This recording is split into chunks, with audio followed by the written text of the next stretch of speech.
کیا نماز شب کی پہلی 8 رکعتوں کی جگہ قضا نماز پڑھی جا سکتی ہے؟ نہ صرف یہ کہ پڑھی جا سکتی ہے بلکہ بہتر بھی ہے۔ بہتر اس حوالے سے بھی کہ بعض مراجع کی نگاہ میں جس پہ قضا نماز باقی ہو وہ نماز شب پڑھ ہی نہیں سکتا ہے، اور نماز شب کا مسئلہ نہیں ہے، مسئلہ یہ ہے کہ جس پہ قضا نماز باقی ہو جب تک کہ وہ اپنی قضا نہ پڑھ لے کوئی بھی سنت نماز نہیں پڑھ سکتا ہے۔ جو مسئلہ روزے کی حد تک تو تقریباً تمام مشہور مراجع کا ہے، یہ تو ہر ایک کو معلوم ہے کہ اگر آپ پہ کوئی قضا واجب روزہ ہے خصوصاً رمضان کا، تو اس وقت تک نہ آپ 3 شعبان کا روزہ رکھ سکتے ہیں، نہ 15 شعبان کا، نہ 18 ذی الحجہ کا، نہ 27 رجب کا، کوئی سنت روزہ نہیں رکھ سکتے۔ بلکہ کچھ مراجع نے جو اس کا ایک راستہ بتایا آغا سیستانی کی نگاہ میں وہ بھی احتیاط واجب کی بنا پہ صحیح نہیں۔ روزے میں کچھ مراجع نے کہا نا کہ اگر بہت دل چاہ رہا ہے کسی سنت روزے کا اور قضا روزہ نہیں رکھنا تو ایک طریقہ یہ ہے کہ سنت روزے کو بھی واجب بنا دو منت مان کر، لیکن آغا سیستانی کی ہاں احتیاط واجب یہ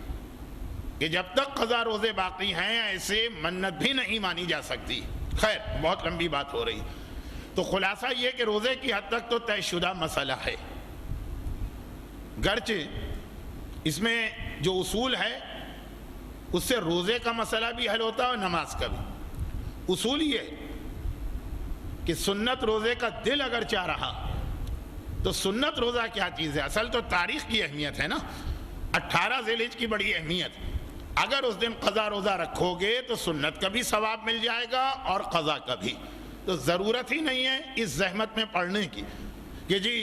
قضا کی تو ہمیں اتنی فکر نہیں ہے، 18 ذی الحجہ کی فضیلت ہاتھ سے نکلی جا رہی،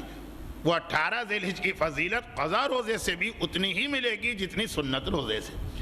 تو کیا مسئلہ بنا کہ اگر آدمی یہ نیت رکھ کے اہم تاریخ میں روزہ رکھے کہ اگر میرے اوپر قضا روزہ نہ ہوتا تو میں آج سنت ہی روزہ رکھتا، قضا کی وجہ سے میں وہ رکھ رہا ہوں، تو اسے دونوں روزوں کا ثواب ملے گا۔ یہی مسئلہ نماز میں، اصل نماز تھا موضوع، کہ بعض مراجع کہتے ہیں کہ یہی اصول نماز میں کہ جب تک کہ تم پر قضا نماز باقی ہے سنت نماز کیوں، پہلے واجبات ادا کرو پھر سنت کی جانب جاؤ۔ گرچہ زیادہ تر مراجع نے اس نظریے سے اتفاق تو نہیں کیا، لیکن بہرحال ایک نظریہ ہے، اور کبھی بھی کسی نئے مرجع کی آمد کے ساتھ یہ نظریہ واجب بن سکتا تو ساری سنت نمازیں چھوڑنا پڑیں گی۔ اس لیے بہتر یہی کہ جب قضا نماز باقی ہے تو آدمی اس کو پہلے پڑھے، اور اگر اس نیت کے ساتھ پڑھے کہ اگر یہ قضا نہ ہوتی تو میں یہی سنت نماز پڑھتا تو انشاءاللہ اسے سنت کا بھی ثواب ملے گا اور قضا کا بھی ثواب۔ آئیے